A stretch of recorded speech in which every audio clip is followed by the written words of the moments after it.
वेदाः स्वस्ति नस्तार्क्ष्यो अरिष्टनेमिः स्वस्ति नो बृहस्पतिर्दधातु।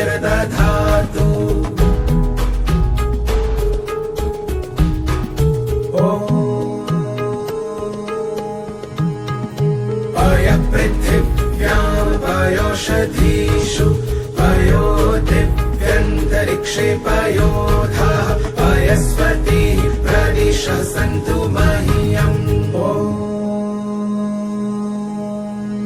विष्णोररात्मसि विष्णोः निद्रस्थो विष्णोः सूरसि विष्णोः ध्रुवसि वैष्णवमसि विष्णवे त्वा।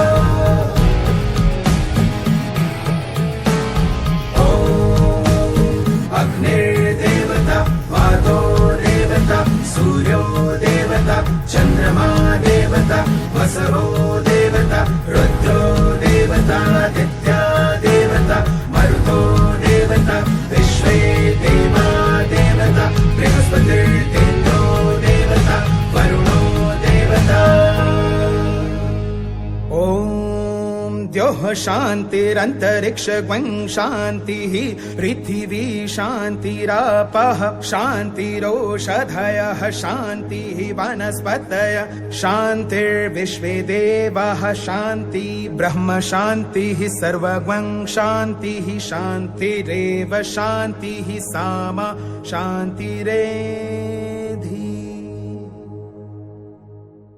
रामायण महर्षि वाल्मीकि द्वारा रचित एक पवित्र महाकाव्य है जो केवल एक धार्मिक ग्रंथ नहीं बल्कि मानव जीवन के आदर्श, प्रेम, भक्ति, त्याग और कर्तव्य का प्रतीक है।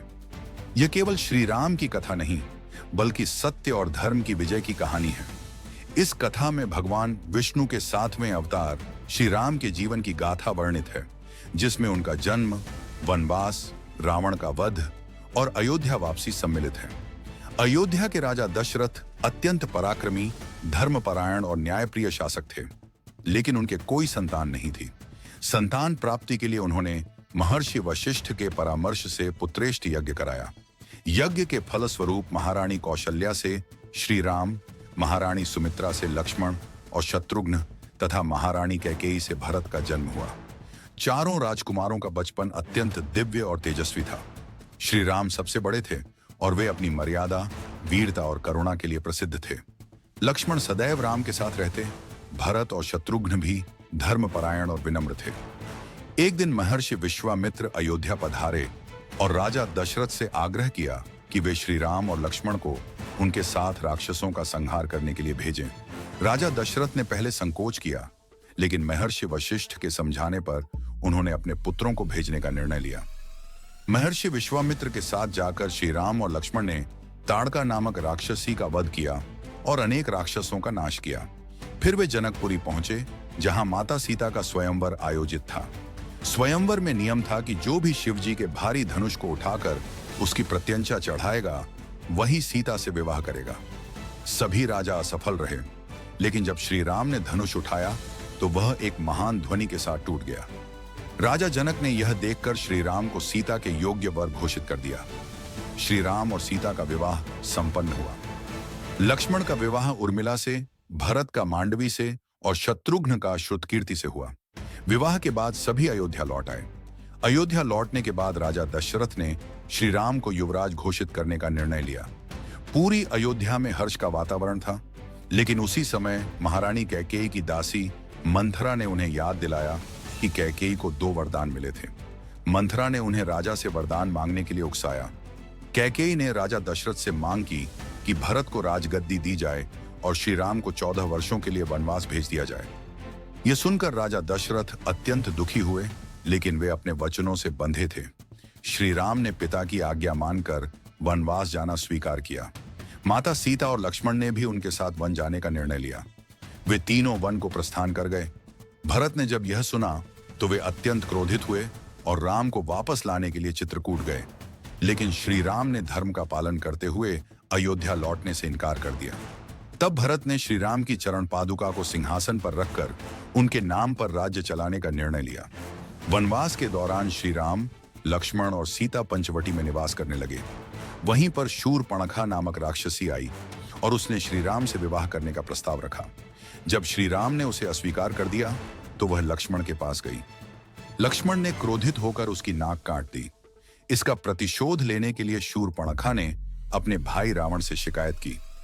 रावण ने मारीच की सहायता से सीता को छलपूर्वक हर लिया और उन्हें अपने पुष्पक विमान से लंका ले गया।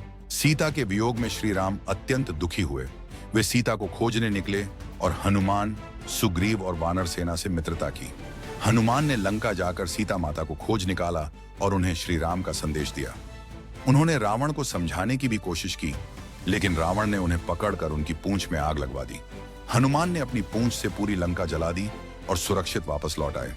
श्री राम ने लंका पर चढ़ाई करने के लिए वानर सेना के साथ समुद्र तट पर डेरा डाला। समुद्र देवता से मार्ग देने की प्रार्थना करने पर उन्होंने नल नील को सेतु बनाने की विधि बताई। इस प्रकार राम सेतु का निर्माण हुआ और सेना लंका पहुंची। वहां घोर युद्ध हुआ। रावण के पुत्र इंद्रजीत और सेनापति कुंभकर्ण का वध हुआ। अंततः श्री राम ने रावण का वध किया और माता सीता को मुक्त कराया। लेकिन श्री राम ने माता सीता की पवित्रता पर परीक्षा ली। अग्नि परीक्षा के पश्चात वे अयोध्या लौटे।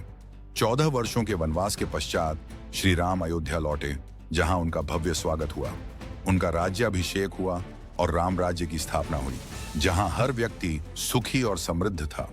कुछ समय बाद अयोध्या में सीता माता के चरित्र पर प्रश्न उठे। श्री राम ने धर्म और प्रजा की भलाई के लिए माता सीता को वन में छोड़ने का निर्णय लिया। वन में वाल्मीकि ऋषि के आश्रम में माता सीता ने लव और कुश को जन्म दिया।